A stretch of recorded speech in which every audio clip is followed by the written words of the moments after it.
Gospod Lubej, kaj ste ugotovili? Če od začetka poveste, kdaj ste bili obveščeni, na katerem sodišču bi naj bila bomba? Zakaj ste kar vsa 3 sodišča pravzaprav evakuirali?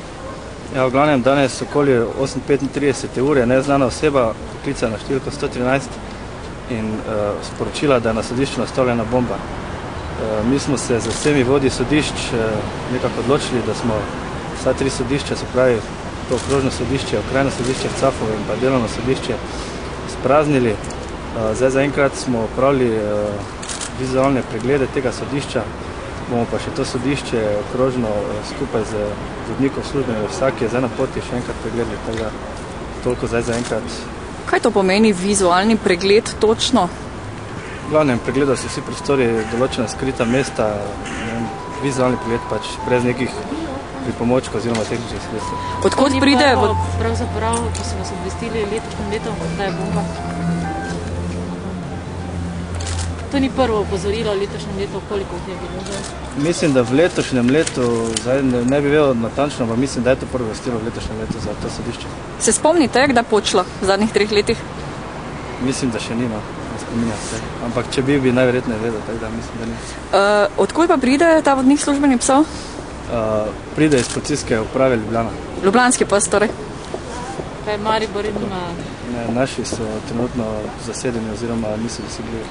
Kaj pa tista ekipa, ne vem kako se imenuje, ampak tisti posebej oblečeni v takih debelih skafandrih? Glavne, oni so obveščeni in bo prišli po potrebi, toliko zdaj za enkrat hvala.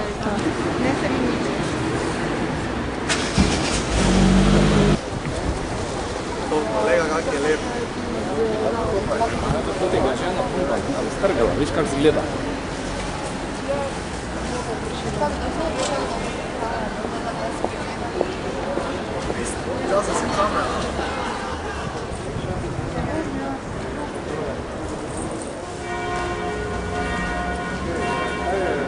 Prej mi je rekel stari, oprosti, kada sem ti bil. Torej, kaj ste ugotovili, policisti, pes je na odhodu, se je kaj našlo? Glavne, mi smo celoten objekt, se pravi sodišče, pregledali, eksplozivnega sredstva oziroma kaj podobnega nismo našli. Mi smo s pregledom zaključili, tako da na sodišču lahko nadaljujejo z delovnim procesom. Zdaj, kaj se same zadeve tiče, mi bomo evidentirali kaznivo dejanje zloraba znamenj za pomoč in nevarnost in zbirali obvestila v cilju odkritja storilca tega kaznivega dejanja. Na vseh sodiščih v Mariboru so uvedeni zadostni varnostni ukrepi, s katerimi se zagotavlja varnost zaposlenim in strankam, ter s tem posredno tudi nemoteno varno poslovanje. Zdaj vizualnemu pregledu in strokovno usposobljenemu psu?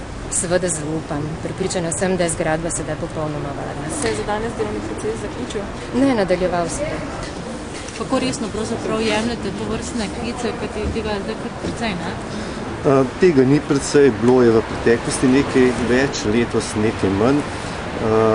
Vsako grožnjo je potrebno jemati resno, vsako grožnjo tudi varnostno ocenimo in potem izvajamo ustrezne varnostne ukrepe za to, da se zagotavlja določena stopnja varnosti na slovenskih sodiščih, pa naj bo to za katerokoli sodišče. Najbolj pomembno je pa to, da se potem sporedno izvajajo tudi vsi ostali ukrepi, da se odkrije in sledi storilec kaznivega dejanja in se od njega zahteva tudi povračitev povzročene škode, tako kot je bilo to recimo na primerih tudi na drugih sodiščih, ko se je odkril storilec in je potem mogel povrniti tudi vso povzročeno škodo. Kolikokrat ste ga odkrili in kolikokrat ne?